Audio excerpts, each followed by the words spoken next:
시청자 여러분 안녕하십니까. 특별 초대석의 김성환입니다. 오늘은 우리 한인사회 정치계에 새로운 바람을 일으키고 있는 해럴드 변 후보를 모셔봤습니다. 안녕하십니까. 안녕하세요. 네, 바쁘신데도 이렇게 초대에 응해주셔서 대단히 감사하고요. 감사합니다. 요즘 활동을 어떻게 하고 계십니까? 요새 활동이 정말 우리 그 한인 사회의 호응으로 이게 정말 하나님의 도움인지 기적적으로 네. 반응이 너무 좋습니다. 그래가지고 여러 우리 동양 네. 한국 특히 한국 분들이 기다리는 것 같은 네. 단비 같은 그러한 열풍이 불고 있습니다. 네, 요즘 뭐 여론조사에 보면 이제 불과 한 2개월밖에 남지 않았는데 우리 변 후보께서 지금 근소한 차로 앞서가는 걸로 나타나고 있거든요. 네. 이 후보님께서 보시기에는 어떻게 지금 판단을 하고 계세요? 지금 제가 한 1% 리드하는 거 인폼, 네네. 그러니까 그 아는 사람들은 저를 뽑겠다고 합니다. 그러나 그것이 더 위험한 거예요. 왜냐하면은 여러분들이 투표를 해 주셔야지만 제가 당선이 될 수 있어요. 그러니까 그걸 뭐라 그러냐면 razor thin 캠페인이라 해가지고 그렇게 막상막합니다. 그래서 우리 한국 분들이 나오시면 투표만 해주시면 당선이 됩니다. 근데 한국 분이 안 나오시면 전 안 돼요. 지금 그 지역구가 어떻게 어디가 포함되는 거죠? 우리 지역구는 그 Fairfax 스테이션 거기서부터 시작이 돼가지고 센터빌, 클립턴, 여기 그 부분적인 Fairfax, 그 다음에 헤이마켓, 게인스빌. 그러니까 이게 핫도그 쉐입이에요. 핫도그. 그래가지고 굉장히 우리 한국 분들이 많은 지역입니다. 네. 그 지역이 이제 버지니아 주 하원 제 40지구인데요. 네. 그 40지구의 우리 한인 인구보다는 유권자가 어느 정도 된다고 지금 파악을 하고 계십니까? 우리의 유권자는 한국 분이 한 3,000명. 네네. 그 다음에 난 코리안들 한 1,500명. 그래서 한 4,500명이 됩니다. 인구수로 따지면 20%지만은 투표로 얘기를 하면 10% 가량 됩니다. 그래서 꼭 좀 우리 한국 분이 이번에 나오셔서 우리 한국의 힘, 우리 코리안 아메리칸의 힘을 보여줘야 될 때예요. 이거를 이번에 보여주지 못하면 우리 한국 분들은 여기서 눈에 보이지 않는 투명 인간으로 취급받을 수밖에 없어요. 그래서 미국 분들이 제일 무서워하는 게 이렇게 한국 사람들이 많은데 너는 당선이 될 거라. 그러한 확신을 가지고 있어요. 미국 분들은 공화당이나 민주당이나. 그러나 우리 한국 사람들이 투표를 안 하면 어떻게 됩니까? 안 되죠. 그래서 꼭 여러분들의 성원을 부탁드립니다. 투표를. 예, 그러면 그 지역의 한인 유권자가 그 정도 수치가 있는데 지난해나 아니면 2년 전이나 우리 한인의 투표 참여율이 어느 정도 된 걸로 파악을 하고 계십니까? 우리의 한인 투표율은 우리 그 2019년을 보면 한 1,500명도 안 됩니다. 그래서 그 숫자를 보면은 우리가 한 3,000표가 있는데 그 3,000표에 사실 1,000표도 안 돼요. 제가 그냥 오버 그 칼큘레이션에서 1,000표 정도 되는데 우리가 2,000표만 나와도 이기는 겁니다. 그래서 여러분들의 성원을 꼭 부탁드리고 우리 한인의 힘을 요번에 절호의 찬스로 보여줄 기회라고 생각을 합니다. 예, 그러니까 이번 기회에 우리 한인이 한 분도 빠짐없이 나가 투표장으로 가신다면은 당선은 따는 단상이라 이런 말씀이죠? 맞습니다. 우리 한국 분들이 정말 그 나오시면은 여러 가지 우리 동양 사람들이 차별을 받는 게 많아요. 눈에 보이든 안 보이든 우리 동양 사람, 우리 한국 사람을 대표할 주 하원이 필요합니다. 저는 1.5세이기 때문에 이 1세의 어려움을 알고 2세의 또 어려움을 알고 이거를 잘 해서 우리 한인 동양인을 대표하겠습니다. 당론을 떠나서 공화당 민주당을 떠나서 우리 그 동양 사람을 대표할 사람이 필요해요. 예, 그게 꼭 필요한 게 현실인데 우리 변호부께서는 이제 한인 1.5세로서 네. 미국에서 학교도 다니시고 또 네. 군대도 다녀오시고 연방 정부에도 근무를 하시고 그 편안한 그러한 길을 걸어오셨는데 이 정치에 입문하려는 특별한 어떤 계기라든가 이유가 있었습니까? 네, 이거는 정말 저는 사실 브리지 역할을 했어요. 우리 네, 그 그렇죠. 코리안 아메리칸하고 미국의 브리지 역할을 했는데 네. 미주 한인의 날, 전국의 그 미주 한인의 날을 비롯하여 100주년 기념 그 레졸루션이든지 네. 아니면 그 교회의 그 조닝 문제 또 우리 학교의 그 학생들의 문제 네네. 우리 여러 가지의 그 여태까지 브리지 역할을 했습니다. 그래가지고 하고 있었지만은 이제는 세대가 바뀌어서 네네. 우리가 직접 레프레젠테이션을 하지 않으면 네. 우리가 지금 그 브리지 역할을 더 이상 할 수가 없어요. 왜 그런 말씀을 드리냐 하면은 다른 소수 민족들도 다 치고 올라오고 있습니다. 네. 그래서 그 민족들하고 싸우는 그 과정에서 우리 한인들을 대표할 그 스페이스가 없어요. 다 그 메인스트림 그 팔라티션들은 많은 그 멀티컬처럴. 그래서 요번에 그 김치 사건도 그렇고 정말 우리 한인들을 위해서 이거를 대변할 사람이 필요하구나. 네. 공화당, 민주당을 떠나서 이거를 절실히 느꼈습니다. 그래 제가 제일 걱정하는 거는 2세들의 교육 문제인데 네. 동양인들이 차별을 받고 있어요. 네. 보이지 않게 보이게. 이런 것을 우리가 막아야 되기 때문에 누구든지 우리 동양 사람을 대표할 리치먼드에 가서 법 제정에 간섭을 해야 됩니다. 네. 네. 그렇지 않아도 요즘은 뭐 애틀랜타 사건이라든가 전국에서 일어나는 그 아시안 혐오 범죄 이게 지금 막 만연하게 지금 전개되고 있는데 이러한 문제를 막기 위해서는 한인 정치인이 배출돼야 된다는 이런 말씀이죠? 맞습니다. 그러지 않으면 우리 그 흑인하고 동양인하고의 차이점은 흑인들은 한 사람이라도 그 unfair하게 차별을 받으면 다들 들고 일어나는데 네. 우리 동양 사람들은 가만히 있어요. 아무 보이스가 없어요. 그거는 정치적인 힘이 네. 없기 때문에 우리는 마저도 아무 소리 못하고 차별을 받아도 아무 소리 못하고 데모나 할 정도입니다. 네. 그것도 데모도 흑인같이 하는 게 아니라 조그맣게 한 뭐 기껏해야 100명 정도 모여서 데모를 하는데 그거 가지고는 안 됩니다. 미국에 온 목적을 우리가 잘 알아서 자손들이 자기네들이 하고 싶은 것을 할 수 있는 기회를 열어줘야 됩니다. 차별을 받지 않게끔. 그래서 제가 이번에 나왔습니다. 이제 돌이켜 보면 우리 한인 사회가 나름대로 정치 활동을 한다고 했고 또 지금도 하고 있는데 그동안 이 공화당이든 민주당이든 우리가 기여한 바에 비해서는 어떤 얻는 효과 또 우리가 얻는 그런 열매는 굉장히 저조한 입장 같은데 어떻게 보고 계세요? 정말 우리 김성원 기자님 말씀 잘해 주셨어요. 우린 여태까지 들러리만 쓴 겁니다. 네. 그래서 우리 소수민족이라고 하지만 우리는 미국 법에 의해서 우리는 그 sanction minority, 내가 몇천 번 이거를 emphasize 하는데 이게 무슨 얘기냐면 법으로 보호된 소수민족은 블랙하고 히스패닉하고 아메리칸 인디언이에요. 그래서 우리는 괜히 소수민족이라고 하지만 더블, 그러니까 양쪽에서 discrimination, 차별을 받고 있어요. 그래서 이런 거를 빨리 알아야 되는데 아직까지도 공화당, 민주당을 찾고 있는 분들이 많습니다.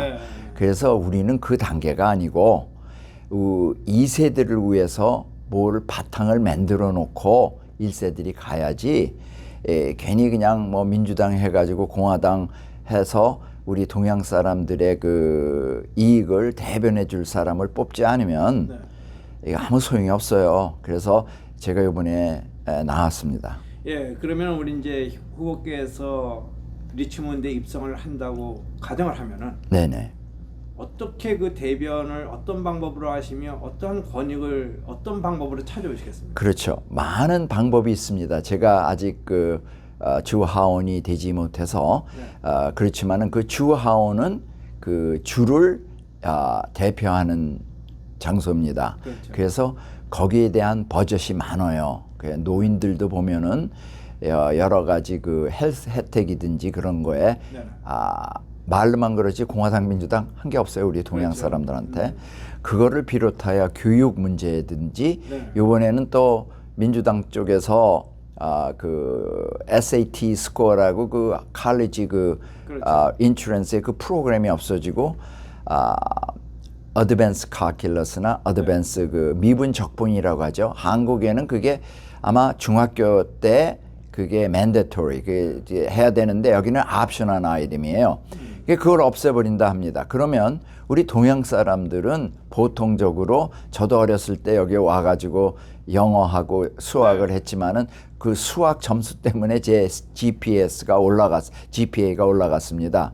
근데 그거를 없애버리려고 그래요. 그러면 동양 사람들은 그 GPA가 자동적으로 내려가며 그 SAT 스코어를 시험을 쳐야 되는데 우리 젊은 아이들이 한국 아이들, 동양 아이들이 더블 디스크리미네이션을 받잖아요. 거기서 그렇죠. 그 너무나 관범이 많아요. 이런 거를 주에서 누가 얘기를 해서 이거를 빨리 이해시키고 우리 한국 사람들의 이꼴 오퍼튜니티를 찾아야 돼요. 그래서 여러 가지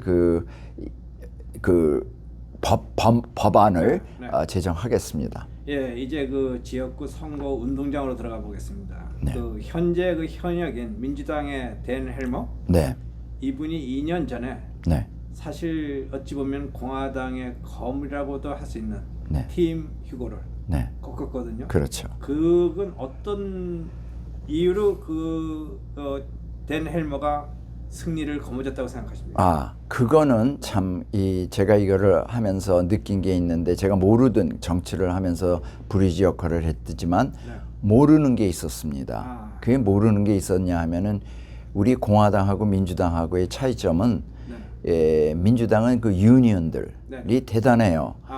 그래서 그 뉴저지 다른 주에서 막대한 돈이 쏟아져 들어왔습니다. 이게 17,000불 그 돈을 쓴 거를 보면은 이건 어마어마해요. $2 million를 2019년에 그 돈을 썼어요.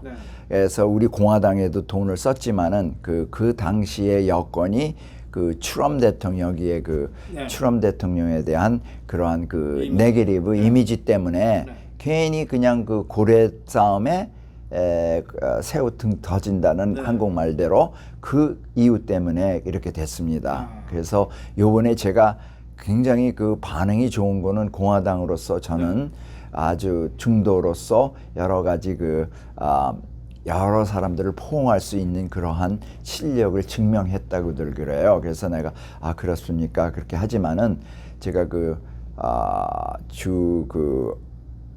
일렉션 커미티 했을 때도 민주당에서 이렇게 어포인트를 해서 된 사람이기 때문에 양쪽에서 존경을 받는다고 그래요. 그래서 죄송합니다. 제가 이런 얘기를 하면 곤란하지만. 근데 어쨌든 간 이제 그래도 현역 의원은 현역 의원이고. 그러면은 이제 우리 변 후보께서 현역 의원을 꺾어야지만 그렇죠. 지문대 입성을 하거든요. 그 의원을 상대 후보를 꺾을 비책이 뭡니까? 많습니다. 그 비책은 그 현역 의원이지만은 2년 동안 아무 커뮤니케이션이 없었어요. 그분이 괜히 헬리콥터로 내렸다 올라가고 아무 커뮤니케이션이 없었어요. 첫째. 거기에 대한 많은 반감이 많습니다. 우리 지역구들이. 그리고 법률을 제정을 하는데 정말 엔타이 에이션들 TJ 스쿨을 비롯하여 그다음에 엔타이 폴리스맨 그래가지고 우리 요번에 정말 페어팩스 카운티 폴리스에는 우리 한국 폴리스들이 많습니다. 한 30명이 되는데 이 엔타이 폴리스 빌을 만들었어요. 그래가지고 빅텀 이렇게 가서 사건이 있으면 거기에 가서 가야 되는데 빅텀하고 디스턴스를 두게끔 만들어놨어요 법으로. 그러면 어떻게 그 경찰이 우리 시민들을 지킬 수 있습니까? 그 엉터리 같은 법들을 많이 하고 스페셜리 우리 코리안 아메리칸의 그 스몰 비즈니스들을 하시는 분이 많은데 그렇죠. 텍스가 이만저만하게 올라간 게 아니에요. 이게 팬데믹인데. 맞습니다. 그리고 내년에는 아마 보시면 깜짝깜짝 만약에 민주당이 머저리티가 된다면 아마 놀라지 마세요. 제가 꼭 이 얘기를 하고 드리고 싶은 게 있는데 텍스가 뭐 가스 텍스, 카 텍스 다 올라갑니다. 그러면은 그리고 칼리지 투이션도 올라가요. 이게 리빙 스탠드가 너무 올라가는 거예요.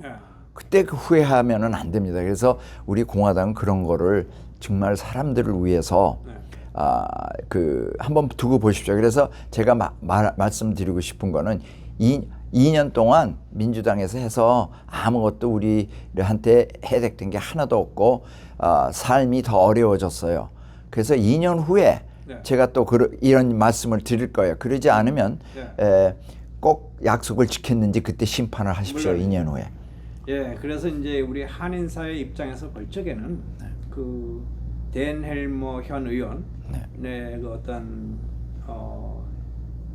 존재보다는 해럴드 변이라는 그 후보의 존재를 더 많이 사람들은 알고 있거든요. 그러니까 그거를 어떻게 활용할 그런 전략을 가지고 계세요? 네, 지금 첫째 할 수 있는 일은 우리가 도어 낙킹. 제가 도어 낙킹을 하는데 너무너무 이 TV 프로그램을 이용하여 우리 한국 분들한테 너무 감사를 드립니다.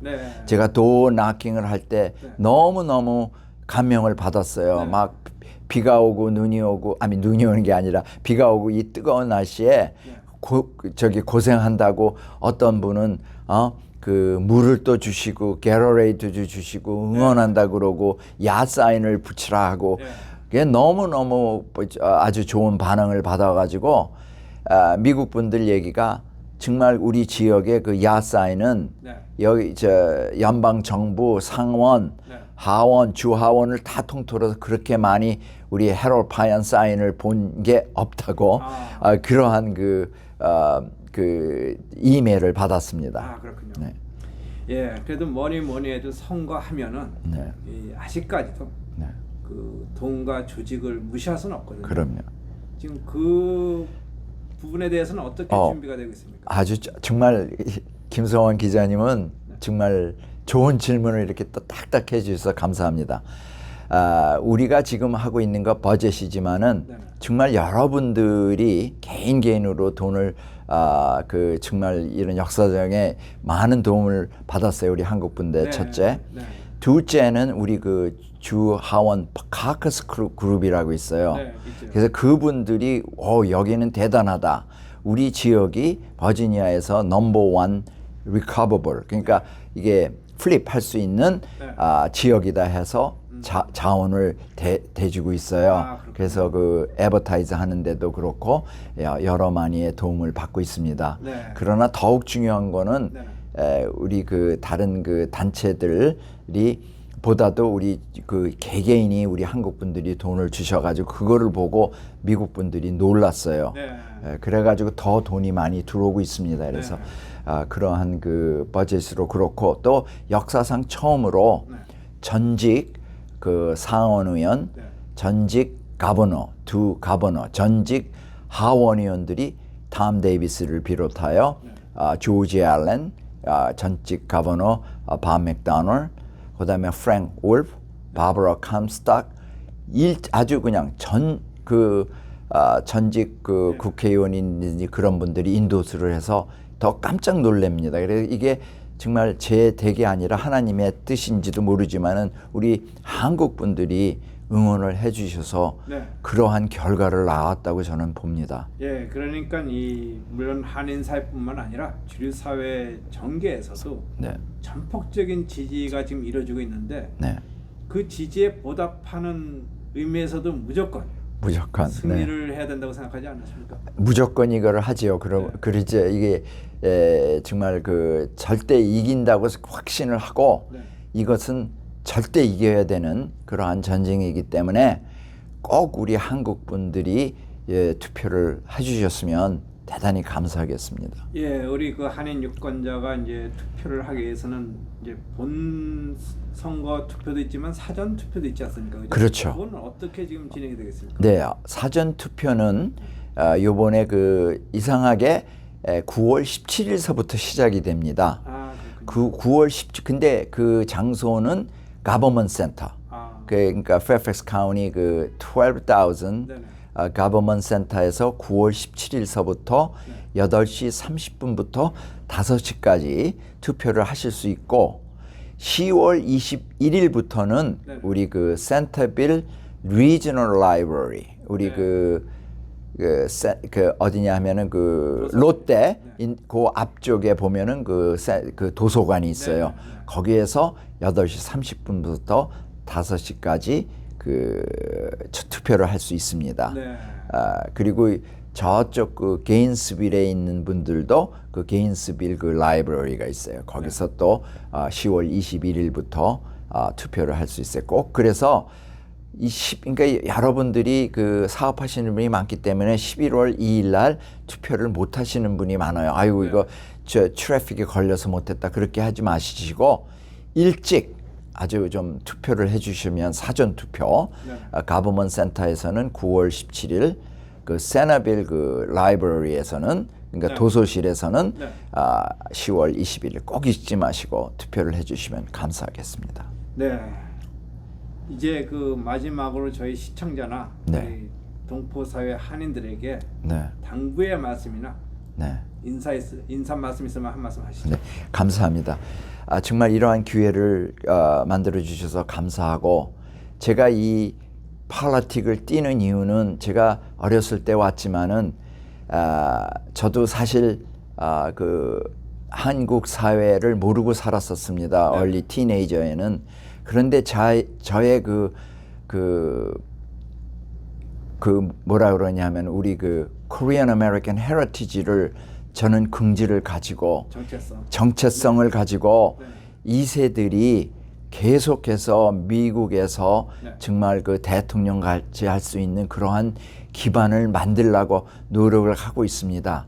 그래서 여러분들이 도와주시지 않으면 네. 우리는 항상 손님으로서 미국에 있어야 됩니다. 그래서 정정당당하게 2세, 3세들이 그 sanction minority라는 그러한 그거를 벗어나서 우리가 메인스트림에 들어가서 대통령도 되고 큰 코퍼레이션의 그 CEO들 될 수 있는 이러한 그 기회를 우리 1세들 그 다음에 1.5세들이 만들어 놓고 가야 된다고 생각합니다. 그래서 여러분들의 간곡히 부탁하는 거는 요번에 꼭 좀 투표에 참여하셔서 꼭 좀 우리 한국의 힘을 보여주셔서 어깨를 피고 이 페어팩스 카운티에 살 수 있도록 여러분들의 권익을 좀 찾아주셨으면 감사하겠습니다. 여러분, 오늘은 버지니아 주 하원 제40지구의 공화당 소속으로 출마한 해럴드 변 후보를 모시고 이야기를 나눠봤습니다. 대단히 감사합니다. 감사합니다. 저는 다음 시간에 다시 뵙겠습니다.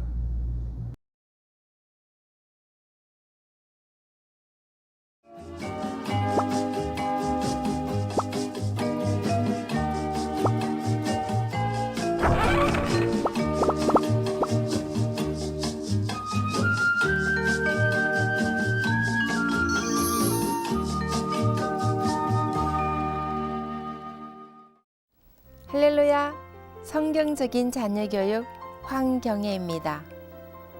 부모도 공부를 해야 합니다. 오늘은 이 말씀을 가지고 함께 나누겠습니다. 요즘 좋은 대학을 가려면 첫째는 할아버지의 재정 능력, 둘째는 엄마의 정보 능력, 셋째는 아이들의 실력이라는 우스갯소리가 있습니다. 유학이나 학원이나 과외비, 사교육비가 너무 많이 들다 보니까 아빠의 재정 능력으로는 부족한다는 것입니다.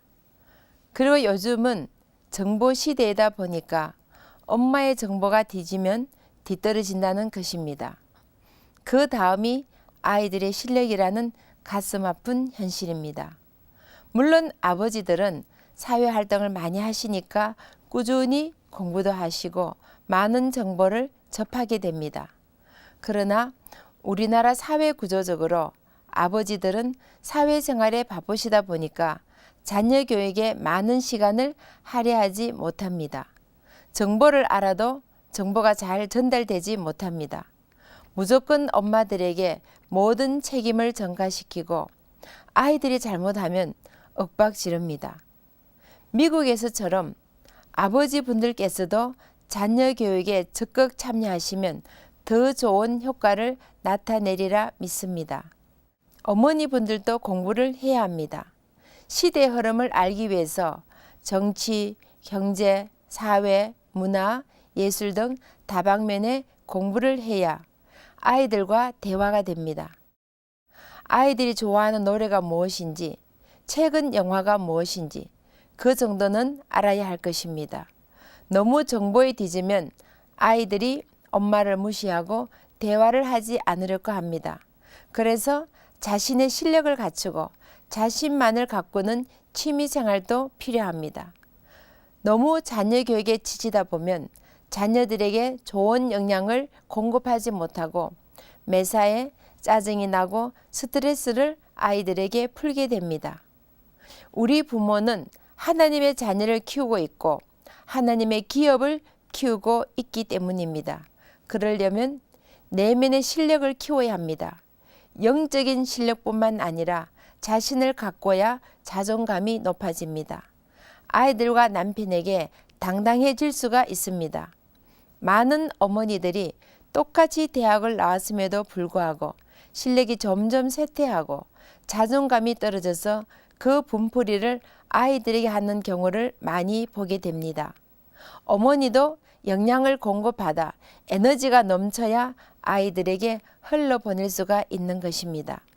내 자신이 메말라 있는데 아이들에게 무엇을 줄 수 있겠습니까? 자신을 아름답게 당당한 어머니로 가꾸십시오. 음악을 좋아하시면 음악회도 가시고 뮤지컬이나 오페라를 좋아하시면 오페라도 가시고 미술을 좋아하면 미술 전시회도 가시고 운동을 좋아하시면 좋아하시는 운동을 하시고 독서를 좋아하시면 책을 읽거나 글을 쓰거나 취미 생활을 꼭 하십시오. 그래야 어머니들이 지치거나 우울증에 걸리지 않습니다. 저도 아이들 키우면서 힘들 때도 아이들이 공부할 때 저는 시를 썼습니다. 한 500편을 썼습니다. 그 중에 골라서 시집도 3권을 냈습니다. 제가 국문과 나온 거 아닙니다. 그냥 시가 좋아서 취미로 쓰다 보니까 500편을 쓰게 되었고 시집도 내게 되었습니다. 그 시 중에는 성가곡도 나오고 가곡도 나왔습니다.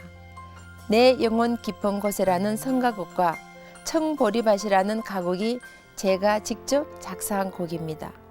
아이들도 엄마를 자랑스럽게 생각합니다. 이 땅의 어머니들이 당당해야 우리 자녀들도 당당할 수가 있습니다.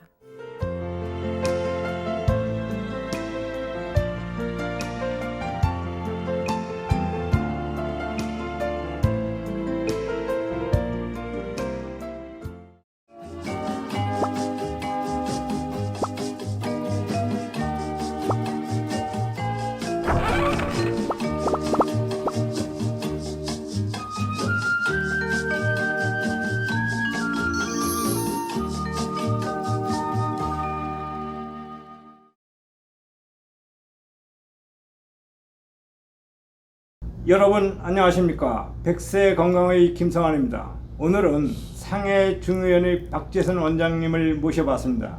박재선 원장님은 사이언스 코너에서 상해 중의원을 운영하고 계십니다.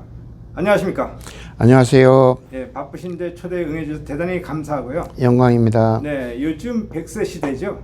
그렇습니다. 지금 기대 수명이 어떻게 된다고 보십니까? 우선 100세 시대에 얘기하는 것은 바로미터가 100세 아니겠습니까? 네.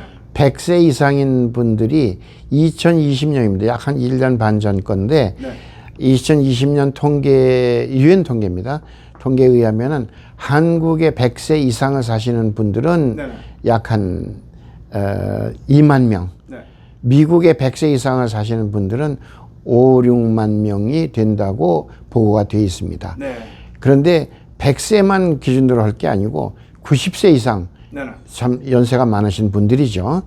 90세 이상이 되시는 분들은 한국일 경우에는 수십만 명, 네.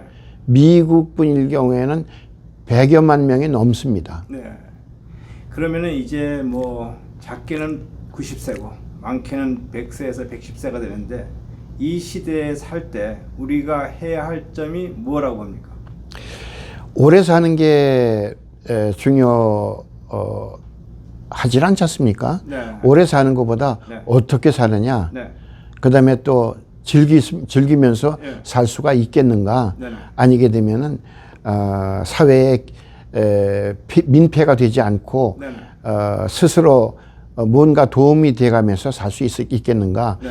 이런 거가 상당히 중요하다고 생각합니다. 네. 말하자면 삶의 질이 중요하지 네. 삶의 길이가 중요하지는 않지 않나. 네. 네. 저희들은 건강을 담당하는 사람으로서 네. 항상 느끼는 겁니다. 힘들게 병들어서 매일 기침하시고 네. 매일 호흡이 곤란해가지고 움직이시고 네. 다리가 아파서 앉았다 일어나기도 힘들고 네.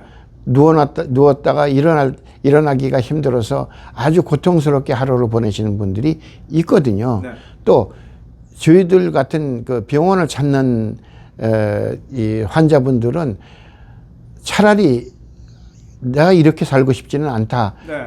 그렇게 힘든 네. 하루를 보내시는 분들이 많거든요. 네. 그럴 때는 안타깝습니다. 예, 그러면은 이 삶의 질을 이제 강조하셨는데, 그러면은 우리가 이 건강하게 내 수명이 닿을 때까지 유지하려면은 무엇을 해야 됩니까? 어떻게?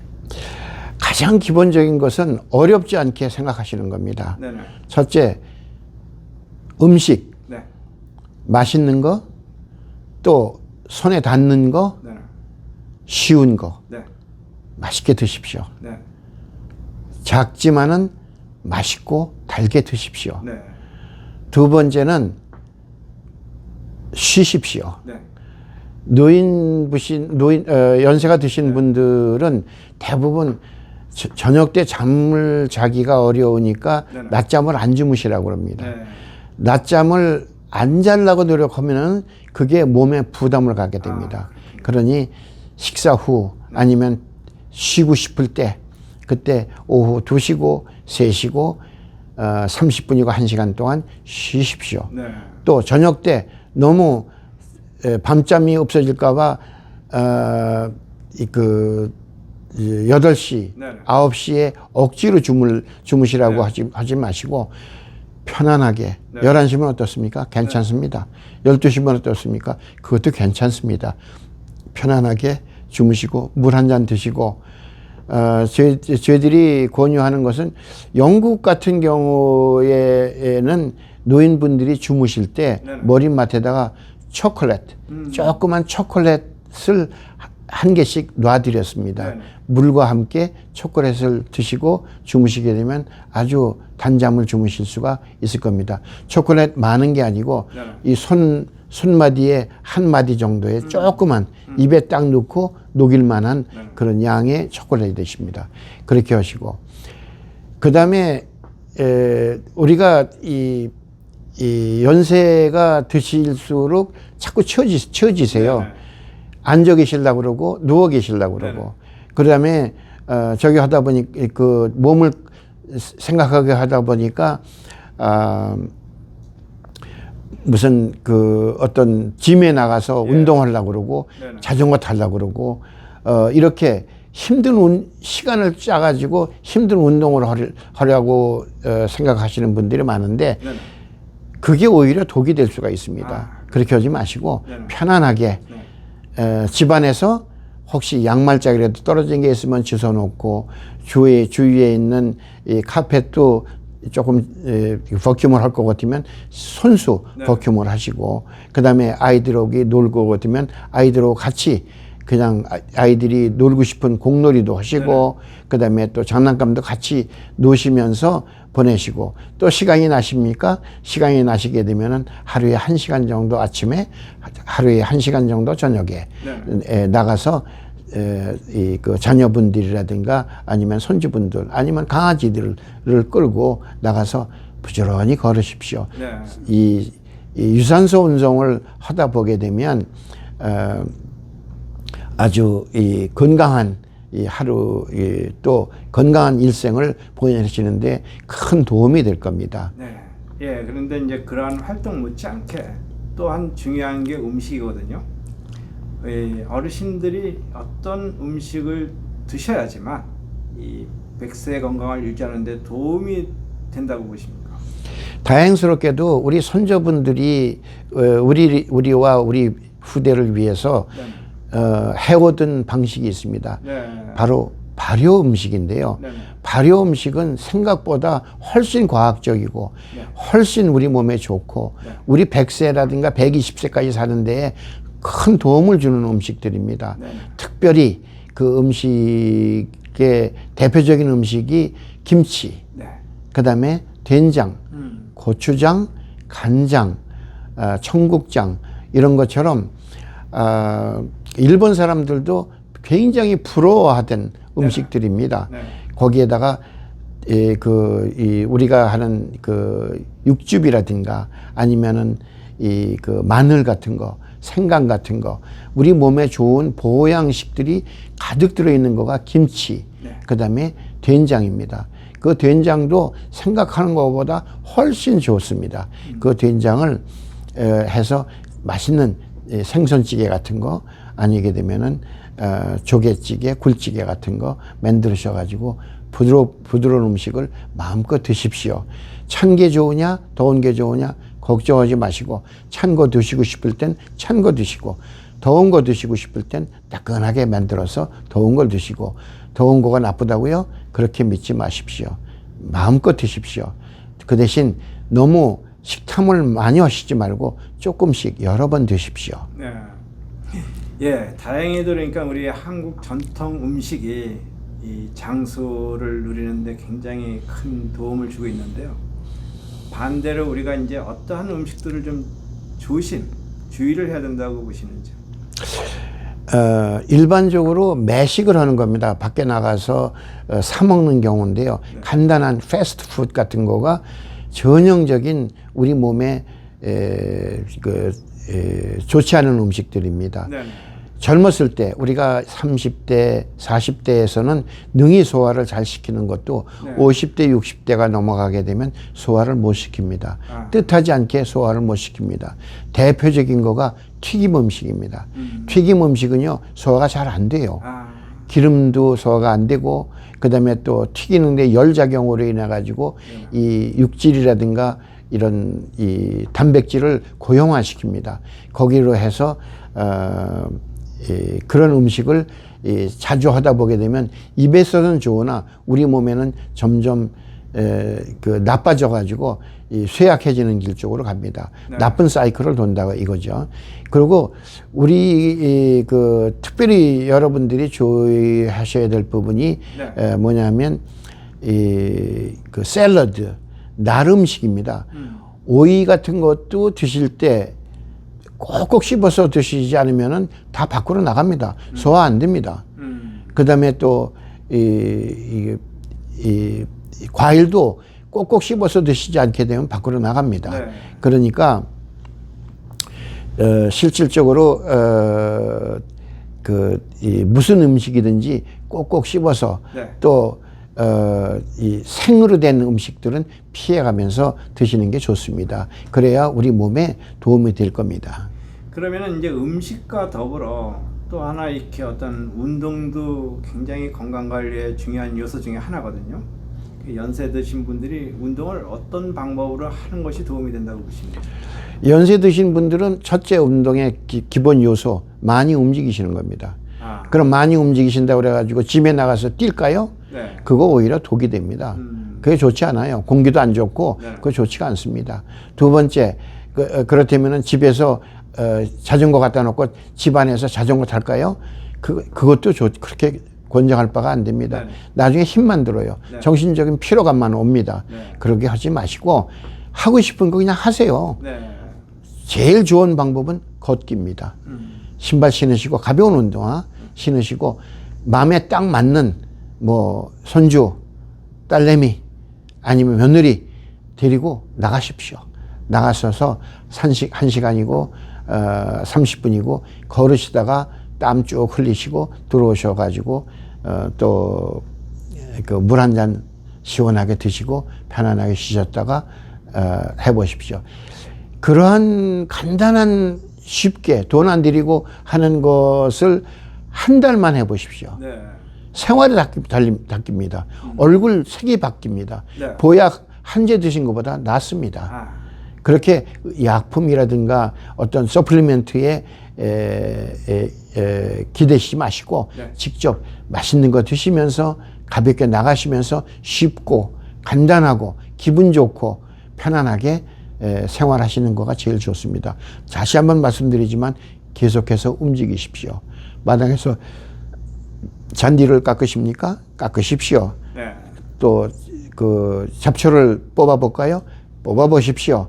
하다 보게 되면 자꾸 새로운 거가 나타날 겁니다. 그거를 하시고 쉬시고 일로 하시지 마시고 그다음 재미로 하십시오.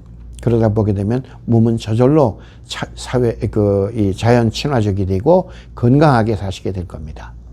네, 오늘은 첫 회라서 좀 더 가볍게 또 기초적인 주제를 가지고 이야기를 나눴지만 다음부터는 좀 더 이렇게 구체적으로 전문적으로 우리가 무엇을 해야 되는지에 대해서 이야기를 나눠보도록 하겠습니다. 지금까지 말씀 대단히 고맙습니다. 감사합니다. 감사합니다. 시청자 여러분, 저는 다음 이 시간에 다시 뵙겠습니다. 고맙습니다.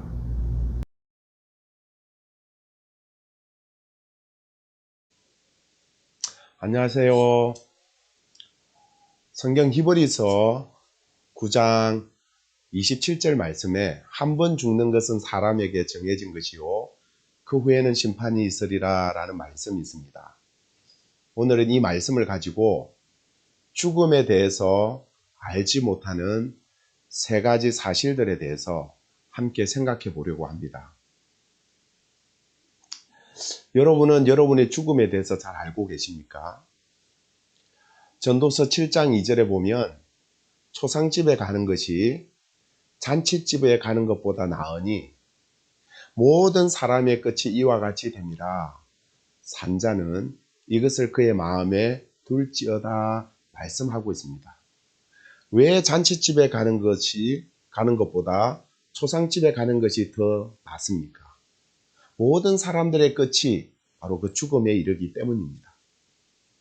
우리가 살아있을 때 그 죽음을 기억하고 오늘을 살아야 오늘을 잘 살 수 있다고 성경은 말씀하고 있습니다. 메멘토모리라는 말이 있는데요. 이 메멘토모리라는 말도 너는 죽는다는 것을 기억하라는 말입니다. 죽음, 모든 인생들에게 불현듯 찾아오는 반갑지 않는 손님이에요. 그러나 반드시 맞이해야 될 손님이 또한 죽음입니다. 그런데 참으로 안타깝게도 사람들은 그 죽음에 대해서 잘 알지 못하고 있습니다.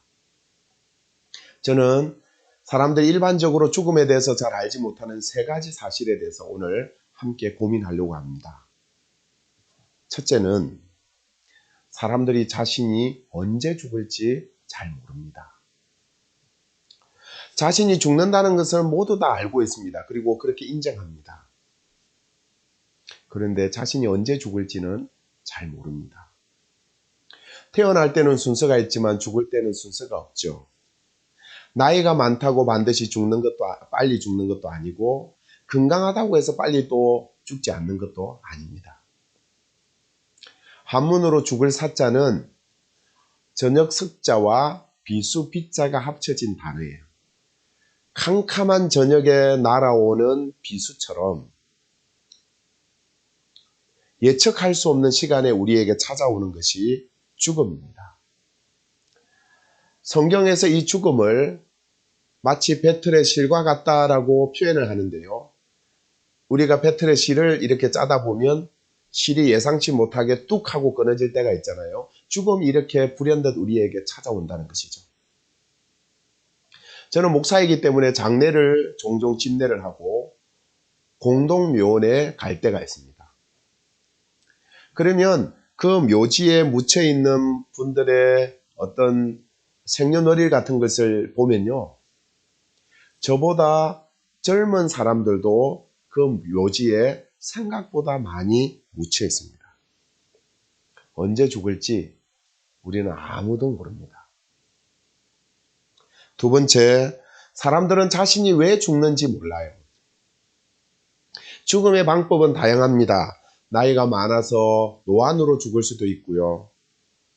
그러나 질병으로 죽을 수도 있고 또 예기치 못한 사고를 만나서 죽을 수도 있습니다. 누군가에게 살해를 당할 수도 있잖아요. 제가 아는 분은 떡을 먹다가 그 떡이 목에 걸려서 그렇게 숨을 쉬지 못하고 죽었습니다. 여러분, 그런데 이러한 것은 죽음의 본질적 이유가 아니에요. 어떻게 죽었느냐의 죽음의 다양한 방법이에요.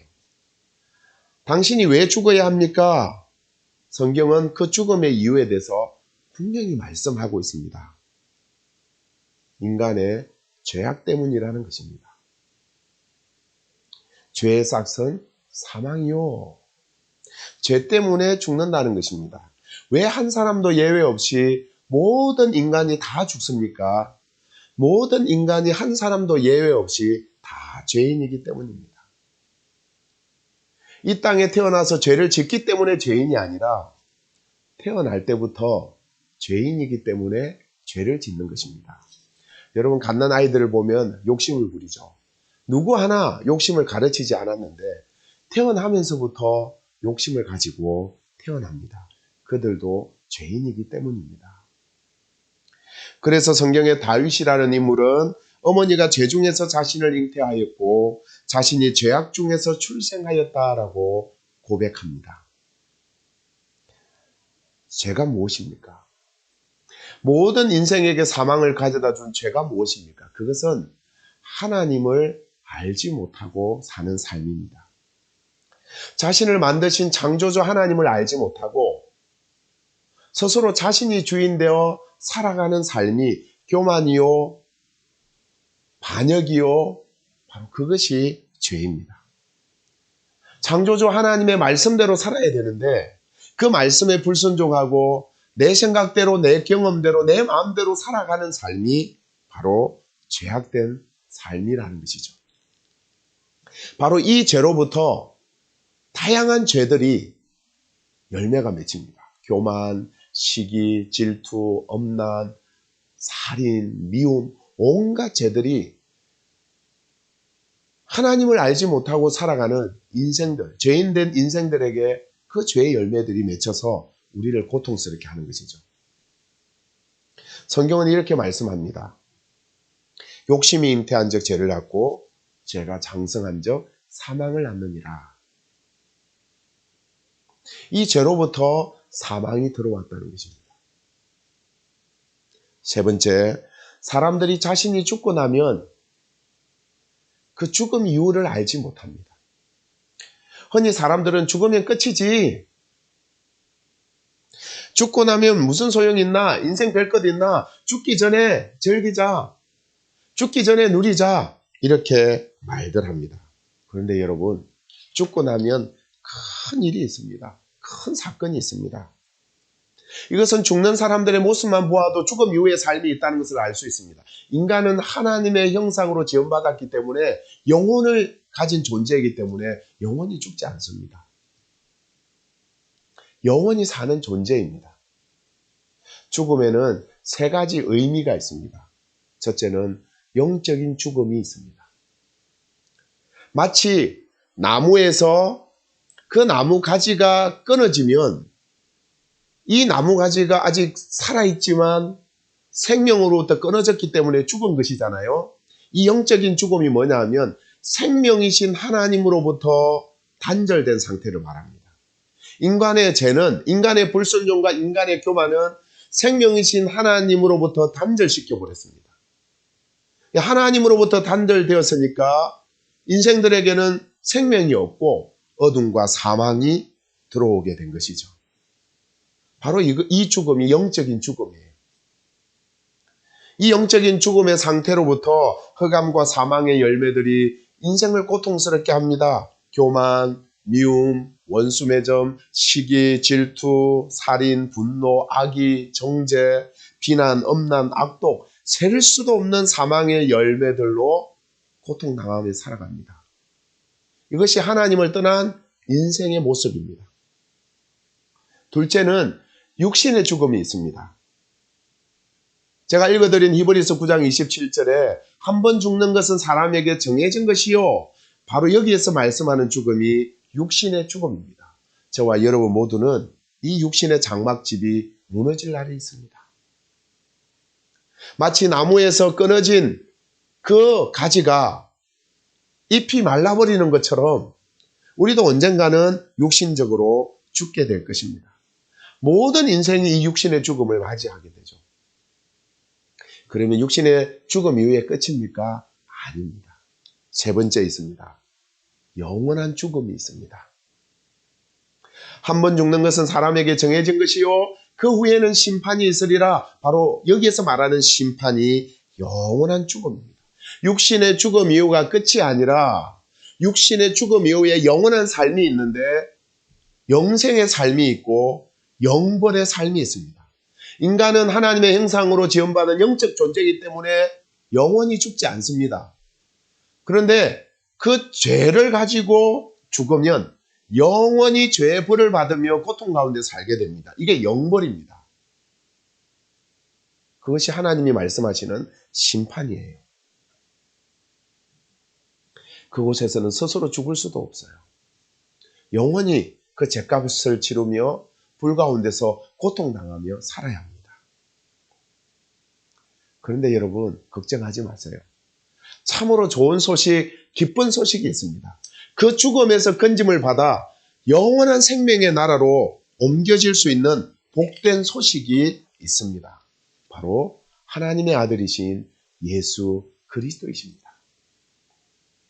예수 그리스도는 인간이 죄로 말미암아 사망에 처할 수밖에 없는데 그 죄를 대신 짊어지시고 십자가에서 그 생명과 그 피를 내어주심으로 이제는 예수 그리스도를 나의 인생의 주인으로 믿기만 하면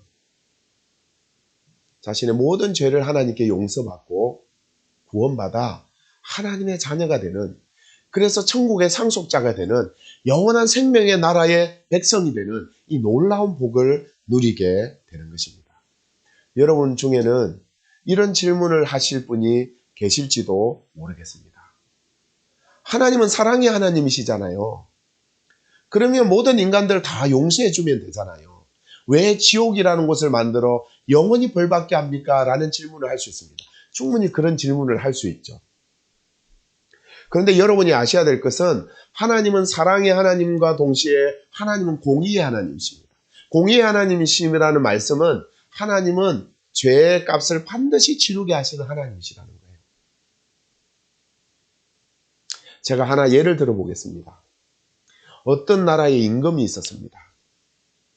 그 나라에 도둑질이 너무 많은 거예요.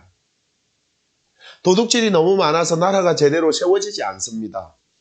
그래서 임금이 앞으로 도둑질을 하다가 제일 먼저 잡히는 사람은 그 눈을 뽑아버리겠다 법을 정하고 임금이 친히 도장을 찍어서 백성들에게 공포를 했습니다.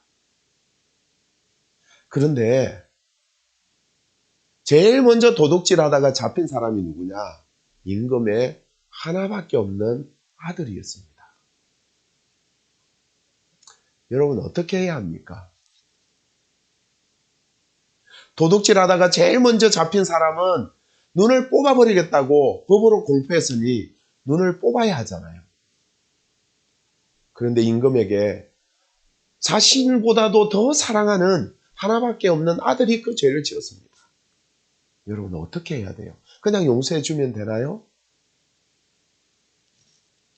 그래서 이 임금이 생각해낸 방법이 아들 대신 자신의 두 눈을 뽑아버린 것입니다.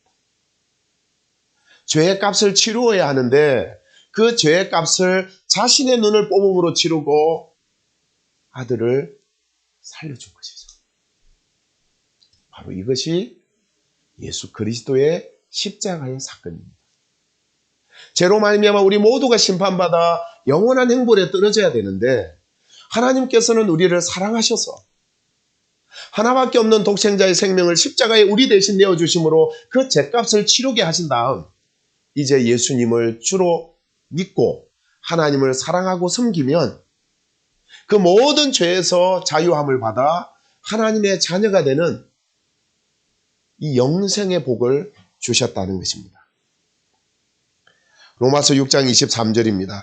죄의 싹은 사망이요 하나님의 선물은 우리 주 예수 그리스도 안에서 누리는 영원한 생명입니다. 죄의 싹은 사망입니다. 그러나 하나님의 선물이 있는데 하나님이 은혜로 주신 선물이 있는데 그것은 바로 우리 주 예수 그리스도 안에 있는 영원한 생명입니다. 우리는 이 선물을 공짜로 받았지만 그러나 하나님께서는 우리에게 이 선물을 주시고자 값을 치르셨는데 하나밖에 없는 하나님의 아들의 생명값을 십자가에서 치르시고 우리에게 주신 너무나도 비싼 선물입니다. 이 세상에 어떤 것으로도 이 값을 치를 수 없어서 하나님이 우리에게 공짜로 선물로 주신 것이죠. 이제 이 선물을 여러분이 영접하기만 하면 누구든지 예수 그리스도를 나의 구주로 나의 인생의 주인으로 영접하기만 하면 이 놀라운 영생의 삶을 누리게 됩니다. 요한복음 3장 16절부터 18절 말씀입니다. 하나님이 세상을 이처럼 사랑하사 독생자를 주셨으니 이는 그를 믿는 자마다 멸망치 않고 영생을 얻게 하려 하심이라. 하나님이 그 아들을 세상에 보내신 것은 세상을 심판하려 하심이 아니요 그로 말미암아 세상이 구원을 받게 하려 하심이라. 그를 믿는 자는 심판을 받지 아니할 것이요 영원한 사망에 이르지 아니할 것이라. 아멘. 요한복음 5장 24절에도 이런 말씀이 있어요. 내가 진실로 진실로 너희에게 이르노니 내 말을 듣고 또 나 보내신 자를 믿는 자는 영생을 얻었고 심판에 이르지 아니하나니 사망에서 생명으로 옮겼느니라. 할렐루야. 사랑하는 여러분, 모든 인생은 다 죄인입니다. 그러기에 모두 다 죽음에 이르게 됩니다. 그런데 육신의 죽음 이후에 영원한 죽음에 떨어지지 않을 수 있는 복된 소식이 있습니다. 여러분이 죄인임을 하나님 앞에 인정하고 여러분의 죄를 대신해서 십자가에서 죽으신 그 완전하신 죄 없으신 예수님이 여러분을 대신해서 십자가에 죽으신 그 예수님을 여러분의 구주로 믿기만 하면 그리고 이제 하나님을 주인 삼아 하나님을 사랑하고 말씀에 순종하는 삶을 살면 여러분이 영원한 사망에서 건짐을 받아 영원한 생명의 나라로 옮겨지는 이 엄청난 축복을 누리게 되는 줄 믿습니다. 사랑하는 여러분, 예수님을 믿고 이 놀라운 축복과 영원한 생명을 누리시는 여러분이 되시기를 축복합니다.